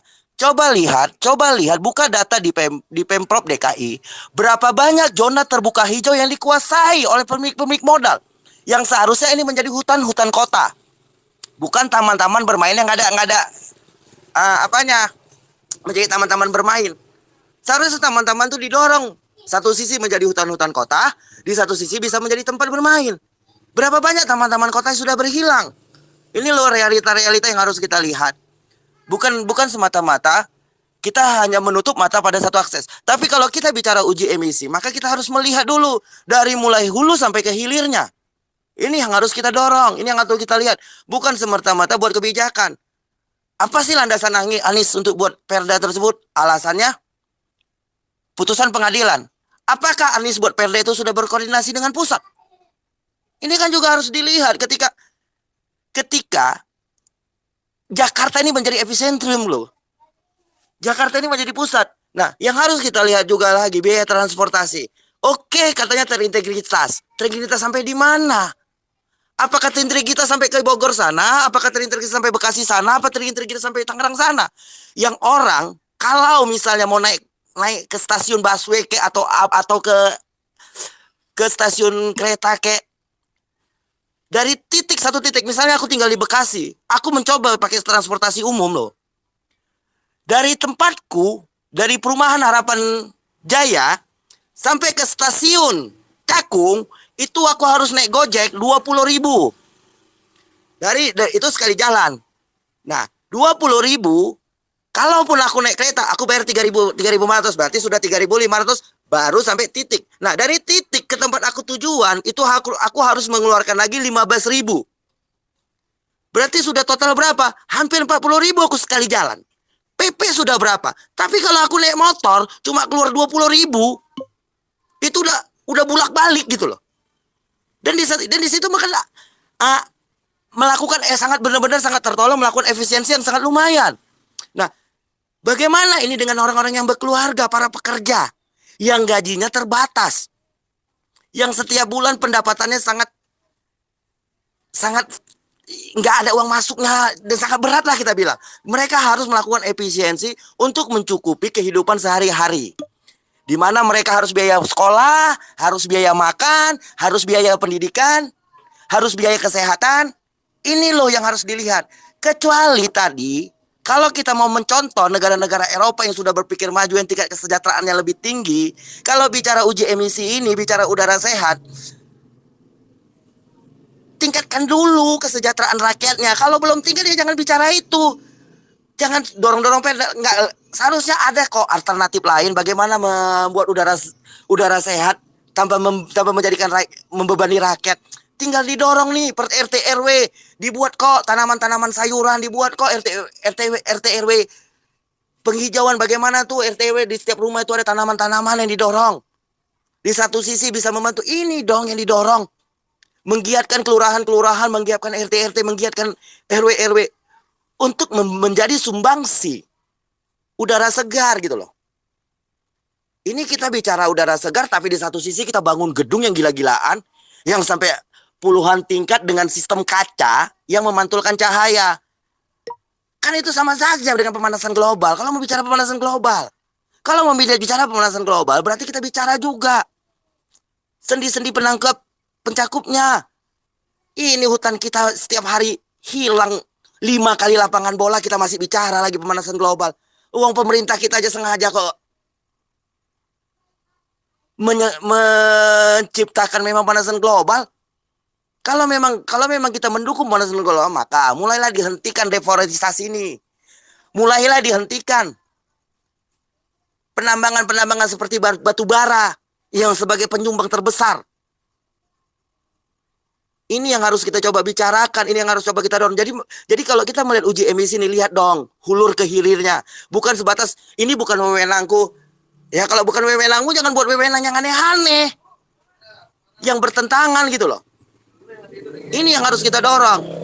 Kalau memang pemimpin kita salah, wajar dong kita kritiki. Kita kritiki lebih keras. Karena apa? Kita tidak mau pemimpin kita ini terjebak. Jangan jadikan alasan uji emisi ini menjadi, sama kayak gue bilang tadi, kalau aku menduga ini adalah ajang untuk mempermulus bisnis otomotif yang penjualannya sangat signifikan dan keuntungannya sangat, karena perputaran uang di otomotif itu sangat triliunan. Ini yang harus kita lihat gitu loh. Jadi produksi terus ditambah, tapi yang disalahkan knalpotnya. Kan ini kan kekacauan berpikir.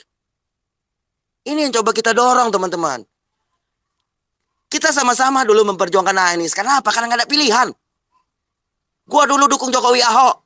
Setelah duduk pembaling, gua dukung Anies. Kita bangun dulu namanya gerakan romansa rombongan Anies Sandi.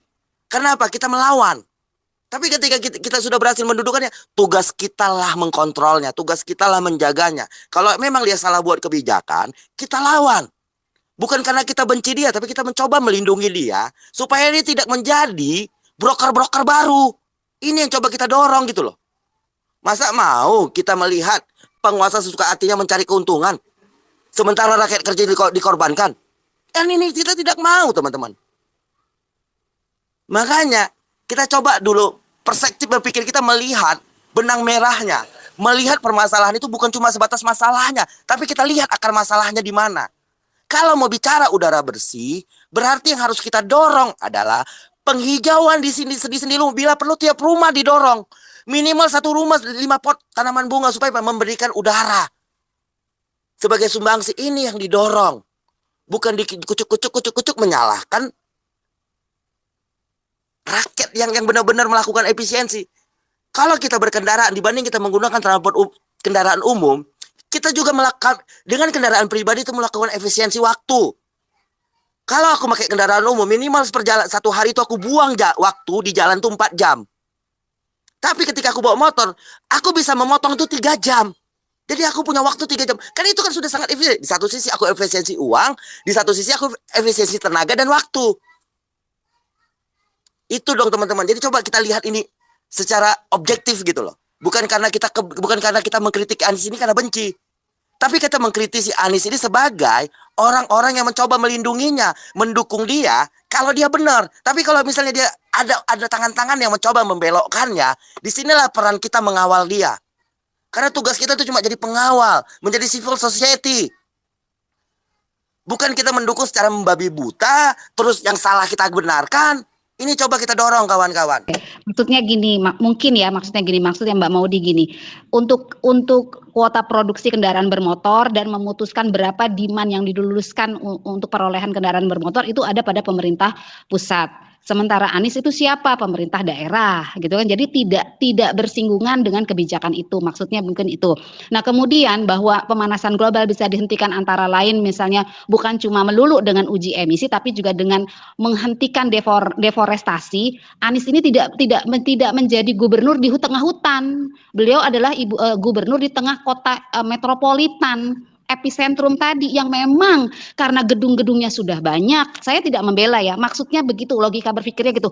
Ya karena memang Jakarta sudah menjadi gedung berkaca-kaca, pemantulan dikembalikan ke matahari, pemanasan global setiap hari, yang memang beliau memimpin atau tidak memimpin kendaraan sudah numplek ada di Jakarta dari daerah-daerah penyangga gitu kan, masuknya juga semua ke Jakarta, semua orang berkutat nyari pengharapan, nyari pekerjaan di Jakarta, semua kendaraan mau dia butut kayak mau dia update kayak kendaraannya semua masuk ke Jakarta. Dan memang karena adanya jalur-jalur atau trayek-trayek MRT, LRT, komuter line dan lain sebagainya yang tadinya belum terintegrasi akhirnya menjadi challenge untuk diintegrasikan. Ya memang karena hutan-hutan di Jakarta perlu diperbaiki dan akhirnya Pak Anies mengambil langkah-langkah yang masih bolong. Beliau menutup celah-celah tadi yang terbuka. Coba di follow deh. Taman Jakarta, ya Taman Jakarta dan teman-taman Jakarta IG-nya, ya di situ bahkan disediakan peraturan masuk taman selama masa PPKM dan lain sebagainya. Apa yang boleh kita bawa, jangan melakukan apa di taman ada. Terus kemudian juga berapa banyak jumlah taman-taman yang sekarang dihijaukan dan saya juga nama saya masuk di lingkungan saya itu sebagai Dasawisma. Jadi kami memang sudah melakukan penghijauan. Setiap rumah kita wajibkan ada penghijauan, itu semata-mata untuk mendukung di subordinat terkecil, gitu kan. Dan karena memang Jakarta udah sebegini gitu kan, akhirnya mungkin Pak Anies mengambil langkah-langkah yang memang ekstrim, tapi apa boleh buat harus beliau lakukan. Kalau ngomongnya harus itu kalau mau menghentikan pemanasan global, deforestasinya dulu dong dihentikan, bla bla bla bla. Pak Anies tidak menjadi gubernur di tengah hutan. Ya, tantangan beliau jauh lebih besar, dia ada di tengah kota dengan yang memang sudah kayak begini nih Jakarta. Pelan-pelan beliau begini, dan uji emisi ini kan makanya tadi saya tanya, sudah belum? Pemberlakuannya juga seperti apa? Gitu kan? Apakah ketika ada pelanggaran sanksinya seperti apa gitu kan? Makanya saya tanya karena ini cantolannya masih dalam bentuk pergub. Kita lihat aja gitu ya, kalau masalah sampai jangan-jangan show of force, show up atau kegenitan itu enggak melulu ke sana. Jangan-jangan juga Pak Anies juga karena banyak tim sesnya juga yang menjadi die hard, pengen melihat beliau sempurna, mendorong-dorong apa yang sudah menjadi, oh kan keputusan pengadilan begini, ini begini, ayo dong Pak, ini. Jangan-jangan justru force-nya itu lebih berat ke Pak Aniesnya.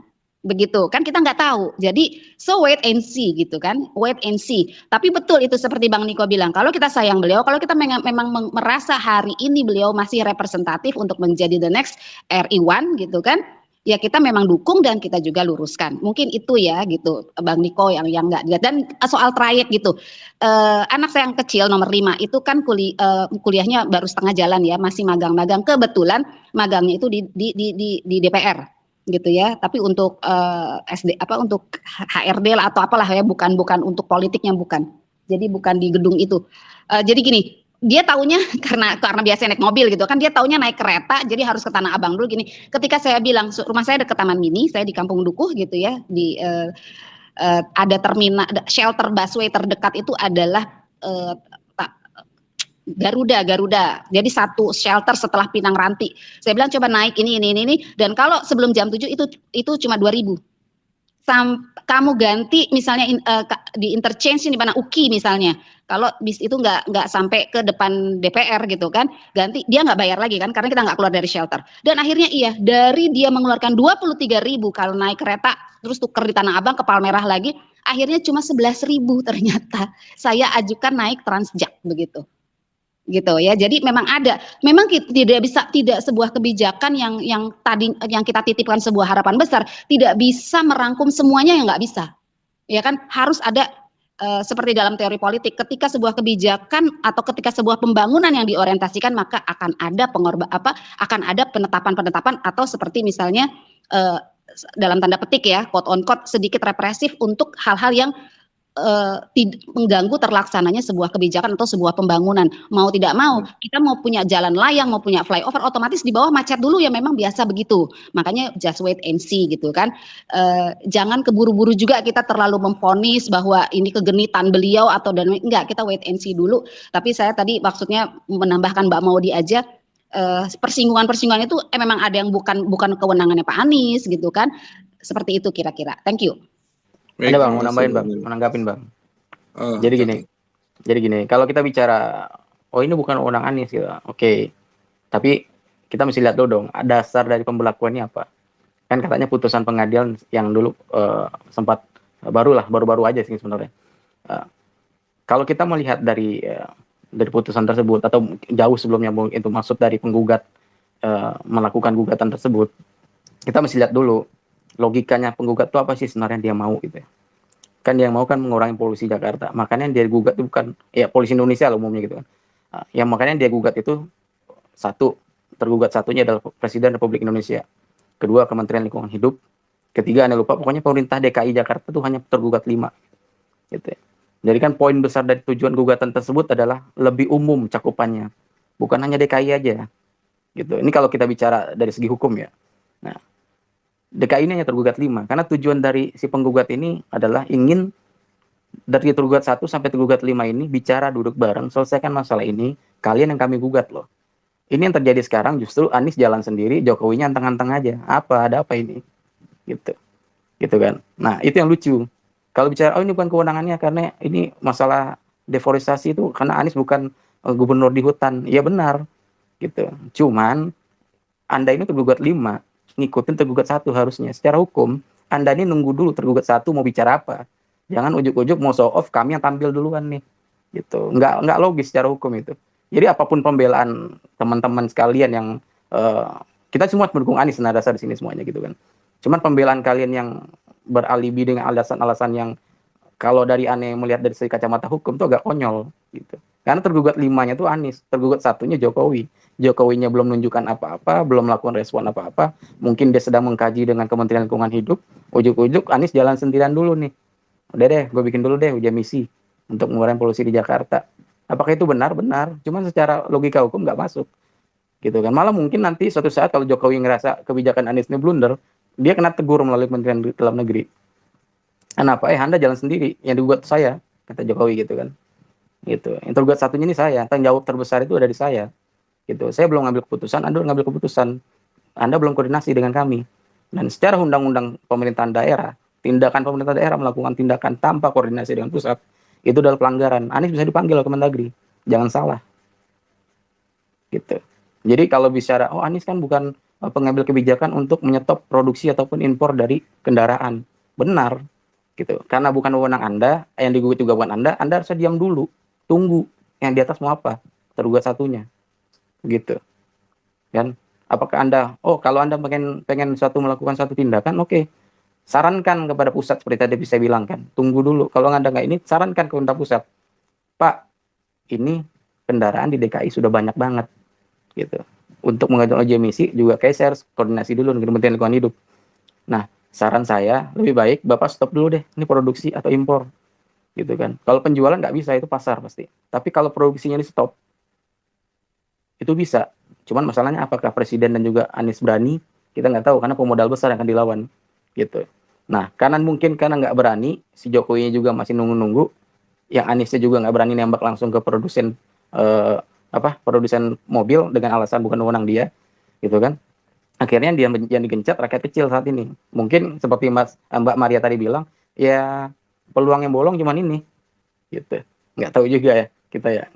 Nah, logikanya begitu Mbak. Jadi kalau benar kata Bang Niko kan, kalau misalnya mobil itu selalu produksinya terus nambah, sedangkan konsumennya juga banyak, itu dan juga uji emisi diberlakukan dengan harapan orang akan berhenti membuang polusi, itu seperti Anda membendung di hilir, cuman hulunya nggak stop mata airnya.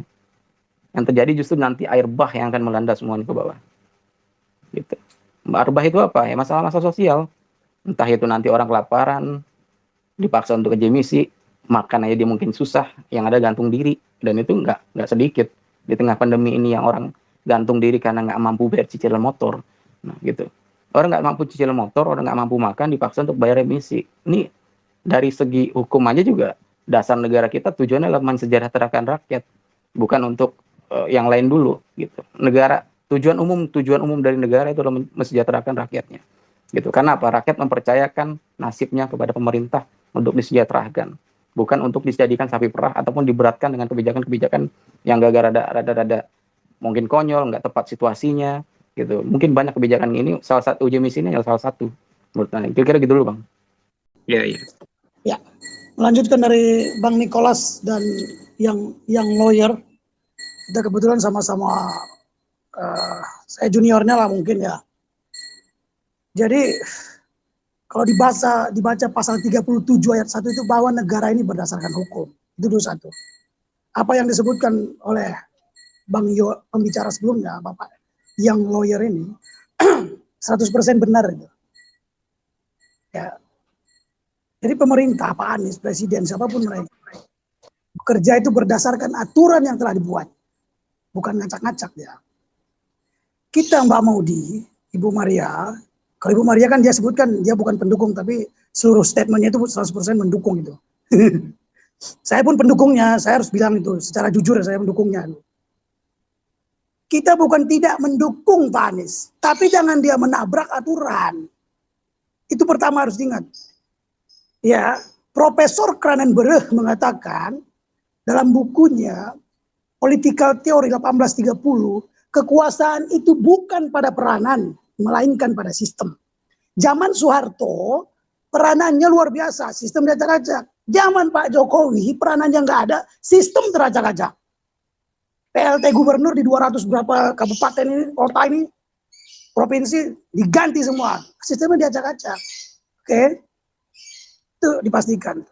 Saya kasih satu buku yang mungkin nggak pernah dibaca Pak Mahfud MD juga ini. Ini yang sesuai dengan pembukaan Undang-Undang Dasar Negara kita. Alinea keempat. Ini ditulis oleh Edward Mahir 1830. Negara adalah asosiasi individu yang ada ke dalam sebuah komunitas. Yang tujuan tertingginya adalah pelestarian dan ingatan akan dirinya sendiri. Tetapi karena berkembangnya vulgaritas yang terdiri dari individu-individu, sekali lagi saya ulang, tetapi karena berkembangnya vulgaritas yang terdiri dari individu-individu, tidak dapat dipikirkan tanpa berkembangnya individu-individu, itu bukanlah tujuan negara yang dimaksud. Cukup jelas bahwa kepedulian terhadap kesejahteraan individu tidak dikecualikan oleh negara. Kurang lebih seperti itu. Jadi kita jangan melihat hutannya dulu. Hutan penting. Pemanasan global penting. Semua penting. Tapi saat ini seperti yang disebutkan Bang yang lawyer, pengacara muda tadi, Anies itu tergugat kelima. Kenapa dia bukan genit, geli, jijik, dan tanda kutip bodoh? Kenapa dia mendahului orang? Itu 100% saya sebutkan apa yang disampaikan Bapak pengacara muda tadi. 100% benar. Nah, saya kepercayaan saya terhadap politikus min 5%. Saya mulai memilih itu umur saya 39 tahun saat ini, pertama kali 2014. Saking tidak percayanya saya. Mau gimana pun bentuk mukanya, ada yang pura-pura bodoh gitu. Ternyata dia sama aja kayak Hitler. Ada yang cerdas, ternyata karena kekuasaan, kayak boneka juga dipegang tengkuknya. Jadi kurang lebih, saya tegaskan nih, Mbak Modi, saya bukan mendukung secara materi, non materi juga. Saya sampai menangis dulu mendoakan agar Pak Anies itu memimpin atau salah satu diganti si Ahok yang durjana itu. Kenapa? Setiap saya nonton TV yang ada, resah hati saya melihat keributan-keributan. Yang ada saya ingat emak saya saat dia menggusur kampung di Jakarta Utara, Jakarta Timur sana. Nah, kalau kembali lagi ke Pak Anies, sampaikan ke beliau agar membatalkan tujuan itu. Bukan, kalau kita nggak kritik saat ini, dia akan jadikan tuh. Dia akan terlihat jadi cundang nantinya, kasihan. Kasihan dia sekolah tinggi-tinggi, nulis buku banyak-banyak.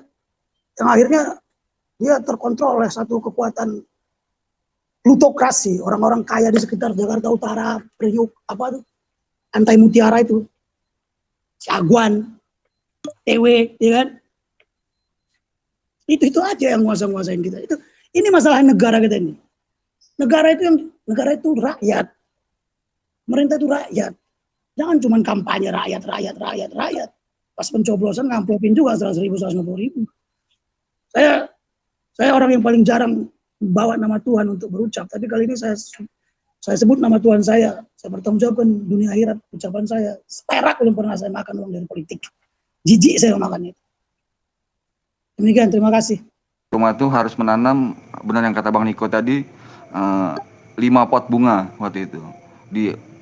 Bahkan dari RT diberikan, dari kecamatan, dari kelurahan diberikan ke setiap rumah. 5 pot rumah. Terus untuk pengisian yang wajib uji emisi itu hanya kendaraan umum. Dan dari produsen mobil itu udah ada ya, seperti mobil Daihatsu itu ada 2. Ada yang model blind pan, ada yang Daihatsu Grand Max biasa. Yang blind pan itu karena mobilitasnya tinggi, dia harus uji emisi setiap 6 bulan. Dan dulu pernah kebijakan ini untuk pemanasan global khusus kendaraan-kendaraan kantor pemerintahan harus memakai pertama kayak waktu itu kalau nggak salah. Sama mobil-mobil perusahaan yang pakai iklan di bodi mobilnya itu harus ngisinya pertama. Harusnya Pak Anies menjalankan itu dulu dan menangani kemacetan, karena biar bagaimanapun kalau kemacetan tetap terjadi di Jakarta, mobil yang harusnya sampai rumah 1 jam, 3 jam di perjalanan atau 4 jam di perjalanan itu akan menghasilkan gas buang yang sangat tinggi ya. kemacetan-kemacetan itu. Harusnya dari situ dulu kebijakan itu diambil lagi yang seperti dulu lagi gitu. Jangan menyisir ke semua kendaraan pribadi harus uji emisi, itu aja sih. Dari situ dulu. Baik, saya mau ngasih ke audiens Bang Mahendra atau Ardiansyah. Silakan kalau ada yang mau ditanyakan atau disampaikan. Oke, silakan Bang Ardi. Assalamualaikum warahmatullahi wabarakatuh. Waalaikumsalam. Untuk Bang Eko, buat semuanya nih, saya tidak tahu tentang uji emisi nih Bang ya. Saya cuma mau belajar di sini aja. Menarik juga perbincangan hari ini antara yang pro sama yang tidak nih ya. Cuman yang kita tahu nih, untuk masalah uji emisi ini memang tidak tepat untuk jadwalnya saja, gitu kan. Di balik semua itu kan kita ada yang pro, ada yang tidak, gitu kan. Tapi yang saya lihat ini di sini hanya menyudutkan satu pihak saja. Sebenarnya gini Bang, seandainya kalau memang satu pihak itu disalahkan, tidak boleh juga, karena dalam struktur pemerintahan itu yang pegang kendali itu memang presiden pertama. Untuk yang megang wilayahnya Jakarta ya untuk Bapak Gubernur sendiri. Itu untuk daerah-daerah kan ya memang otoritasnya para daerah sendiri masing-masing yang berkuasa gitu. Tapi kalau misalnya dibilang Pak Anies harus gimana ya, harus tanggung jawab, ya semuanya kita harus tanggung jawab Bang, sebagai warga negara harus tanggung jawab gitu Bang. Oke, sebelum ke Mbak Maudi, saya mau mendalami soal timing ya. Timing kan banyak dibahas bahwa ini masalah di timingnya kurang tepat gitu ya. Tapi kalau kita telisik lagi bahwa saat pandemi ini yang tadi dikatakan bahwa penjualan otomotif itu tidak dibatasi, tapi kalau dari segi kondisi ekonomi hari ini harusnya menurun. Ya, banyak perusahaan-perusahaan yang mengeluh bahwa penjualan mereka di bidang otomotif justru nggak bisa kebeli ya. Gimana mau kebeli ya, buat makan juga susah, kecuali mungkin mobil-mobil sport, mobil-mobil mewah mungkin masih berjalan karena orang kayanya pun makin kaya gitu ya. Itu soal timing. Terus juga saya mau dalami lagi soal uji emisi ini. Uji emisi ini kan emisi rumah kaca ini kan nggak cuma karbon ya, ada juga metana, dan metana ini sebenarnya kan porsinya jauh lebih besar daripada karbon. Karbon itu hanya 30% ya dia terhadap pemanasan global. Paling besar adalah dari metana, dan sedangkan metana ini kan paling banyak adalah di sektor pertanian, juga peternakan ya. Kalau pertanian itu dari sisa-sisa pembuangan padi ya, jerami-jeraminya itu apabila dibakar dia nanti jadi karbon, dibiarkan dia menghasilkan metana. Ya, kalau dari peternakan itu mulai dari makanannya, dari kotorannya, bahkan sendawanya peternakan itu juga menghasilkan metana. Nah, kalau di Jakarta nggak ada itu. Nah, kita kan bahas di Jakarta. Tapi di Jakarta ada satu namanya sampah. Sampah itu juga salah satu penyebab metana ini, gas metana yang menyebabkan ya, emisi rumah kaca. Nah, ada pergubnya yang membahas tentang sanksi untuk yang membuang sampah sembarangan. Tapi kelihatannya itu malah nggak jalan. Kenapa nggak itu dulu yang didorong gitu? Ya, kita lihat yang dibenahi bukan di hulu, tapi di hilirnya ya. Setiap hari itu tim Orange membersihkan gitu. Kita lihat sih Jakarta semakin indah, makin bersih hari ini. Tapi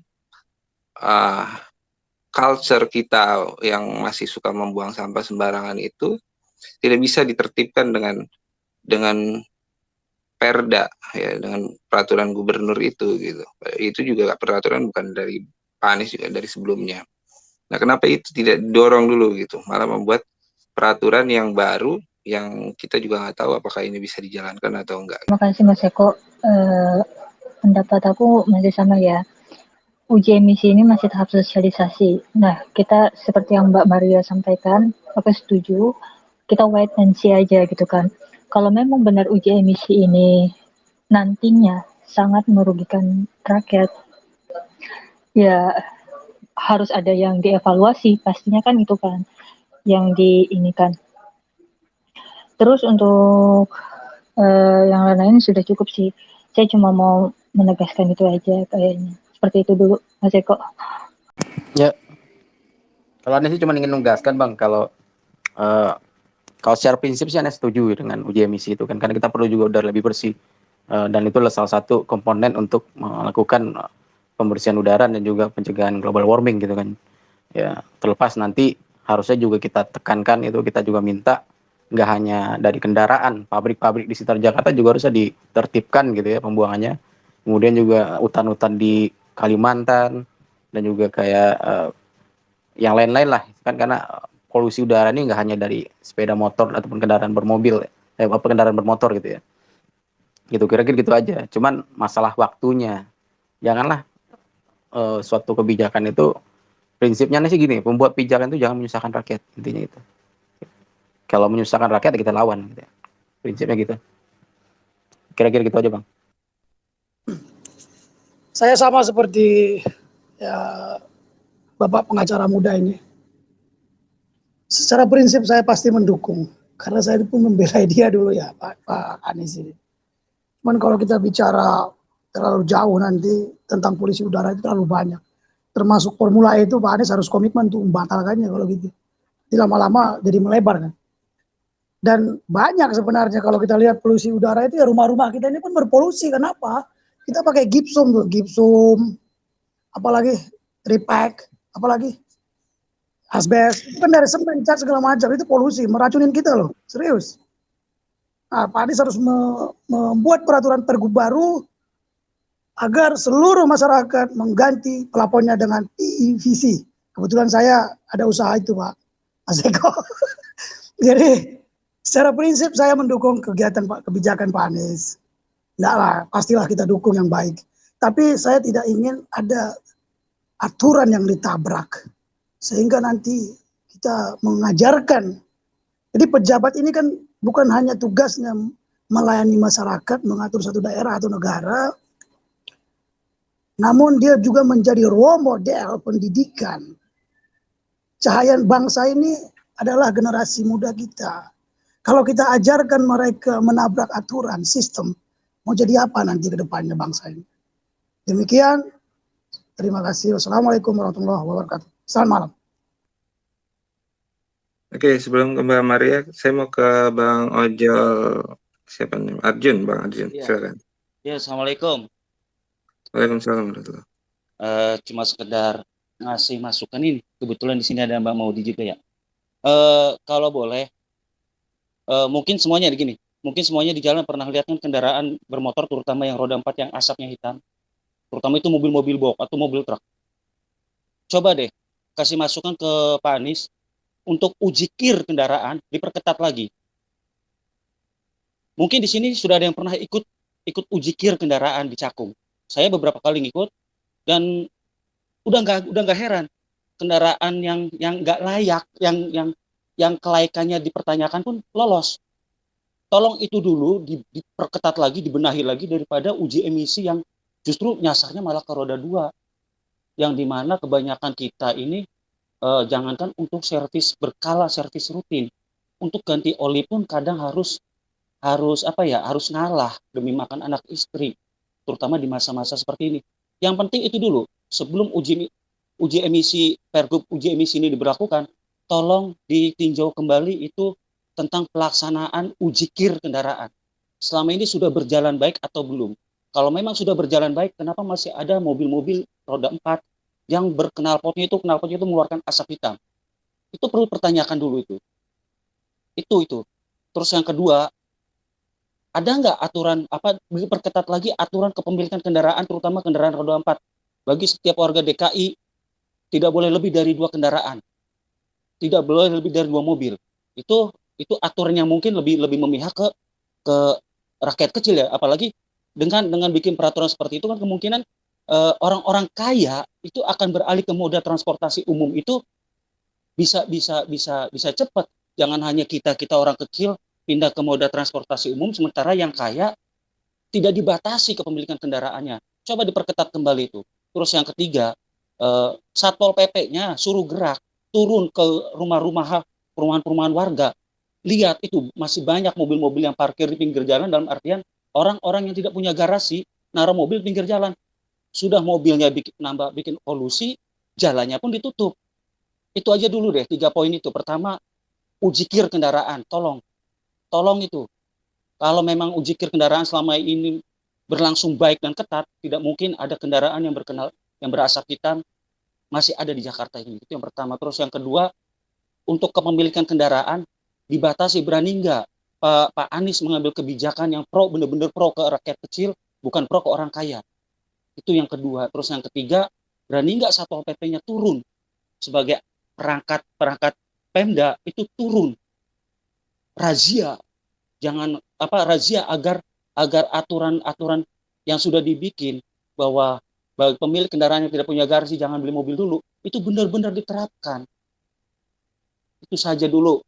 3 poin itu insya Allah kalau dijalankan, terutama ujikir kendaraan kalau dijalankan secara baik dan benar, insya Allah Jakarta kurang polusi udaranya. Itu saja masukan dari tukang ojol. Assalamualaikum. Waalaikumsalam warahmatullahi wabarakatuh. Nah, bagus nih ada masukan. Semoga pemerintah Pemprov DKI dengar nih. Oke, ke siapa ya? Mbak Maria, silakan. Oke, baik, sedikit aja. Penyegaran ya dari Bang Ojol Bang Ojol potong namanya. Saya tertarik dengan tadi ulasannya gitu ya.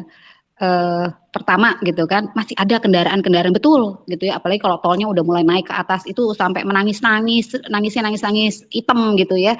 Itu betul gitu, dan itu mengganggu sekali gitu kan. Jangan-jangan gitu ya, dari penertiban itu kita juga bisa melihat gitu kan sisi gelap perusahaan-perusahaan angkutan atau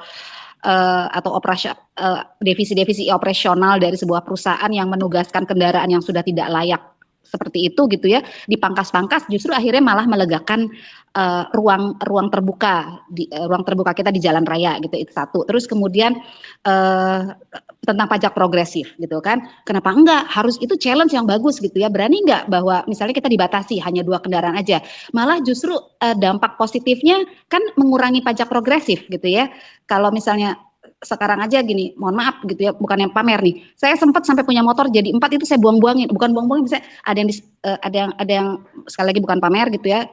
Lebih baik dimanfaatkan untuk orang yang lebih butuh gitu kan, sehingga kita juga terhindar kalau perlu balik nama gitu kan, sehingga kita juga terhindar dari pajak progresif dan akhirnya malah menambah pengeluaran yang lebih banyak dari setiap individu gitu kan, untuk menambah pajak progresif, walaupun pajak sebetulnya juga retribusi, sebetulnya juga pendapatan daerah juga gitu kan, tapi justru malah akhirnya kan menguntungkan bagi kita sebagai individu, sebagai pemilik kendaraan bermotor.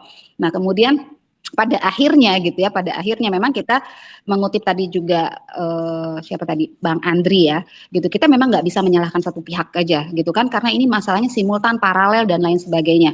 Ada kebijakan yang harus kita dahulukan, mungkin menyenggol mungkin menyenggol kepentingan lain yang kelihatannya juga memang darurat. Memang sesuatu tidak bisa ekstrim kita harapkan gitu kan, tanpa mengorbankan yang lain, nggak bisa juga gitu kan. Nah kita lihat, cuma benang merah yang saya ambil di sini adalah bahwa kita masih sayang dengan Pak Anies, kita masih sayang dengan beliau, kita masih menjadikan beliau sebagai tokoh representatif untuk menjadi pemimpin berikutnya ya. Dan intinya benang merahnya adalah kita semua sama-sama pendukung. Yuk kita lihat dulu kebijakan ini, karena bagi saya sih, saya menunggu firmnya nih kapan gitu kan. Semoga masih dievaluasi kembali penerapannya dan lain sebagainya, sehingga kita mendapatkan timing yang tepat. Apakah ini tepat, berdaya guna, berhasil guna gitu ya, sehingga kalau memang dia lebih banyak mudaratnya bisa ditahan gitu kan. Tapi kalau ada manfaatnya, ya kenapa tidak? Ini sebuah challenge besar, karena kita tidak hidup sekarang, karena kita tidak hidup hanya untuk diri kita. 1-2 dekade lagi ini akan jadi milik anak cucu kita gitu kan. Kalau nggak kita berkorban dari sekarang, mereka nggak akan makan polusi mereka nggak akan menghirup udara yang segar, mata mereka nggak akan segar oleh yang hijau-hijau, ya terus dada mereka tidak akan sehat untuk bisa menghirup udara yang lebih bersih gitu kan. Kenapa kita nggak berani berkorban sekarang untuk 1-2 dekade lagi, tapi generasi kita lebih fresh, lebih cerdas, lebih kritis dan lebih sehat untuk memimpin negara ini. Mungkin dari itu dari saya, dan mungkin ini yang terakhir ya Bang Eko ya. Assalamualaikum warahmatullahi wabarakatuh. Oke, silakan. Tolong dong diundang Pak Anies, Pak Gubernur masuk ke space di Mas Eko. Terima kasih. Iya, jadi sebenarnya juga tadi Mbak Tata udah saya undang ya, udah oke. Mbak Marina juga sudah oke, tapi mungkin ada halangan belum bisa gabung dengan kita. Mungkin lain waktu bisa bicara. Bahkan ini tadi sebelum kita mulai saya sempet chat Bang Ferdinand, kan dia keras betul nih soal uji emisi. Udah oke, tapi nggak datang dia. Ya, intinya alhamdulillah ini kita sudah. Ada lagi nggak sebelum ditutup nih? Ya, oke. Jadi alhamdulillah kita udah di penghujung acara dan saya pikir ini bagus ya. Jadi kita tuh jangan kita bisa mengkritik seorang yang bahkan kita dukung gitu ya. Ini jarang-jarang terjadi ya. Dan saya juga sebenarnya agak rada-rada kaget juga sama Pak Anies ini ngambil keputusan yang nggak populer gitu. Bahkan seorang Ahok aja nggak berani ngambil keputusan ini. Saya ingat sekali tahun waktu Pak Ahok masih menjabat, itu sempat polusi udara kita sangat kotor ya. Indeksnya di dunia itu kalau nggak nomor 3, nomor 4 gitu. Sangat kotor. Dan sekarang ini justru beliau digugat saat udara kita lumayan baik ya, karena ada pandemi ini ya. Nah, saat itu bahkan Pak Ahok nggak berani ngambil keputusan-keputusan ekstrim seperti ini ya. Dan sekarang yang kita anggap timingnya nggak tepat, malah beliau membuat terobosan seperti ini gitu. Ya mudah-mudahan ini didengar ya oleh pemerintah Pemprov DKI ya sebagai bahan masukan bahwa ada loh sisi lain dari sisi kesehatan, dari sisi lingkungan hidup, bahwa rakyat juga ada yang kesulitan dalam sisi ekonomi dan lainnya. Tapi secara keseluruhan sebenarnya kebijakan ini baik ya buat generasi mendatang gitu. Oke, terima kasih semuanya sudah datang ke sini mendengarkan kita sampai akhir.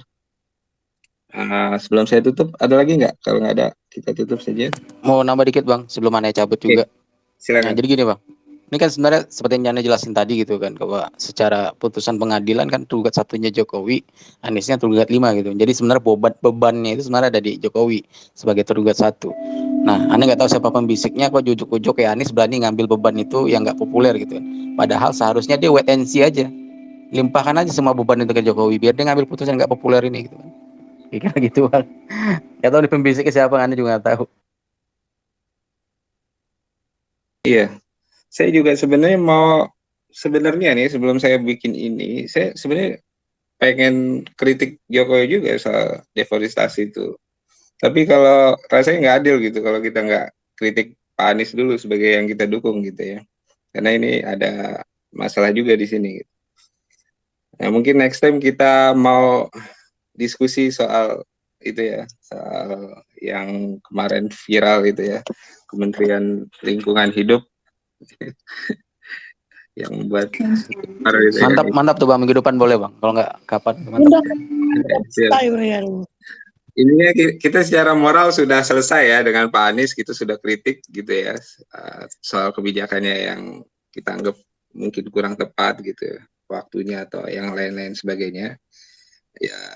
Jadi artinya kita tidak hanya pakai kacamata kuda nih hanya mengkritik pemerintah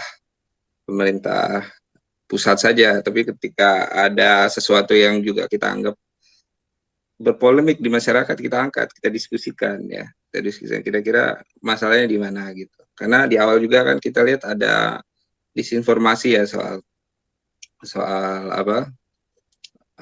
uji emisi ini. Kemudian juga ternyata ada keberatan-keberatan lain yang di luar soal lingkungan hidup dan kesehatan. Terima kasih semuanya sudah bergabung dengan kita. nantikan diskusi-diskusi kita yang lain. Terima kasih Mbak Maudi, Bang Dusri, tadi Bang siapa ya? Bang Niko sudah mental duluan, Bang Gojek, Bang Maria, Bang Yamin, Bang Ojol, Bang Ardiansa, Bang Mahendra, semuanya ya, nggak bisa saya sebut satu-satu, semuanya terima kasih sudah menyimak kita sampai akhir. Dan yang ketinggalan nonton diskusi kita malam ini bisa besok atau lusa bisa ngecek di YouTube channel saya edit dulu nanti biar bisa dinikmati oleh masyarakat banyak. Terima kasih semuanya. Akhirul kalam, Assalamualaikum warahmatullahi wabarakatuh. Oh ya, Bang Helmi, terima kasih juga sudah menyimak kita. Tadi ada Bu Dr. Lisa juga sudah keluar. Terima kasih. Ya, saya tutup ya.